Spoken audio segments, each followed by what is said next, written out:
तो पहला टॉपिक क्या है? Similarity and congruency.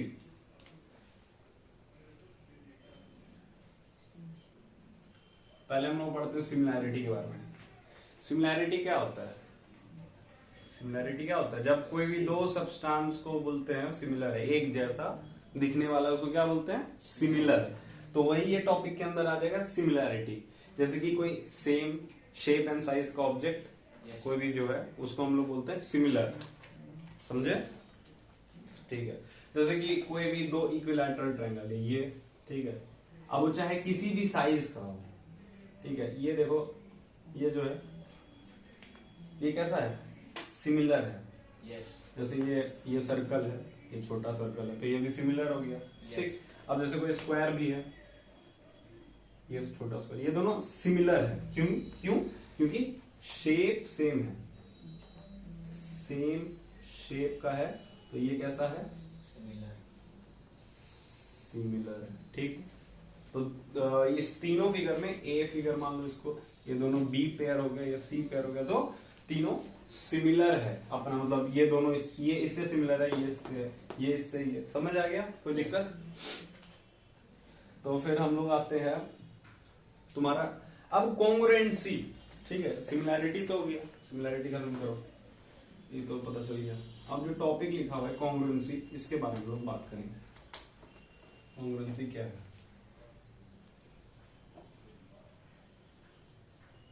ठीक है, ये बहुत हद तक सिमिलर वर्ड से जुड़ा हुआ है। ठीक है, इसका सिंबल सबसे पहले देखो, ऐसा सिंबल होता है 3 लाइन वाला, या फिर 2 लाइन और ऐसे करके वेव टाइप फॉर्म में होता है। ये किसका सिंबल है? ये दोनों कॉन्ग्रुएंसी का सिंबल है। ठीक है, सिंबल्स ऑफ कॉन्ग्रुएंसी। ठीक है, इसको याद रखना क्योंकि इसका बहुत बड़ा रोल है। तो इसको मतलब डिनोट करते हैं टू इज कॉन्ग्रुएंट टू, मतलब ये असल में कॉन्ग्रुएंसी का सिंबल है, लेकिन इसका मतलब क्या होता है? Is congruent to. What does it mean? Is congruent to. इसका मतलब मान लो एक तरफ कोई फिगर है और दूसरे तरफ कोई फिगर है, फिगर ए और ये फिगर बी। अगर ये दोनों कॉन्ग्रुएंट होगा तो ये हम लोग सिंबल लगाएंगे ऐसा, या हम लोग इसका यूज करेंगे, ठीक है, ये वाले का। तो ए इज कॉन्ग्रुएंट टू बी, तो इसका यही मतलब होता है इज कॉन्ग्रुएंट टू। समझ में आ गया? कोई दिक्कत यहां तक? कोई दिक्कत नहीं। अब टू ज्योमेट्रिकल ऑब्जेक्ट्स को हम लोग कॉन्ग्रुएंट कब कहेंगे? अब ये समझते हैं।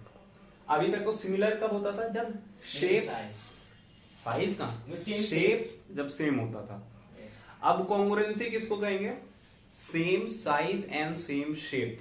जब दो ऑब्जेक्ट्स का साइज एंड शेप सेम हो तब उसको बोलेंगे दे आर कॉन्ग्रुएंट। ठीक है, समझ में आया?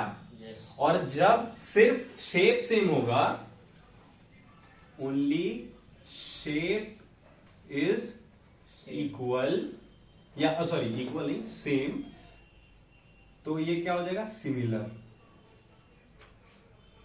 ठीक है, अंदर पता चल गया सिमिलर और इसमें।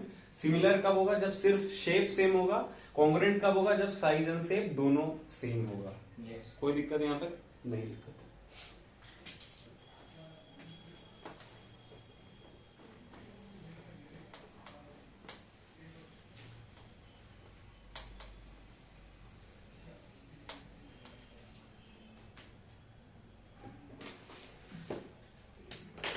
अब यहां पर हम कुछ पॉइंट्स लिख रहे हैं, ठीक है, ध्यान देना।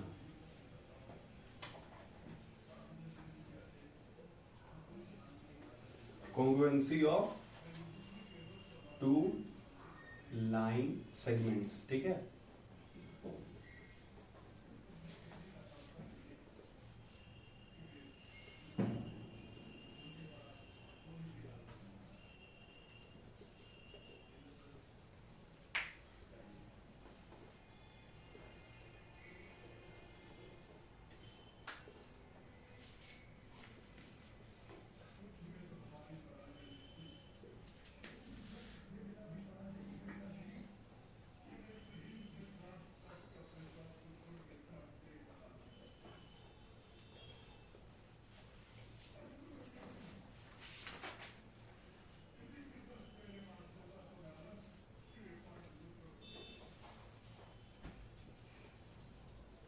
So I have written here 5 points. Okay.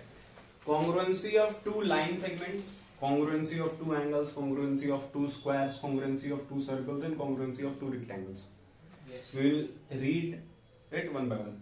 सबसे पहले क्या है? congruency of 2 line segments. Line segment क्या होता है? कोई भी line सिंपल सा, अगर हम लोग बात करें पॉइंट A है ये और ये पॉइंट B है, ये लाइन हो गया AB. ठीक है, 2 लाइन सेगमेंट का बात हो रहा है यहाँ पर, देख रहे हो 2. तो एक और लाइन ले लेते हैं यहां से यहां, ये हो गया C और ये हो गया D, पॉइंट C और D. इन केस ये दोनों लाइन का लेंथ सेम होगा, मान लो ये 5 सेंटीमीटर तो ये भी 5 सेंटीमीटर, अगर AB is equals to CD होगा, if both the line segments are equal in length, तो AB और CD कॉन्ग्रुएंट होगा. तो यहाँ पर ये लिख सकते हैं, इफ 2 line segments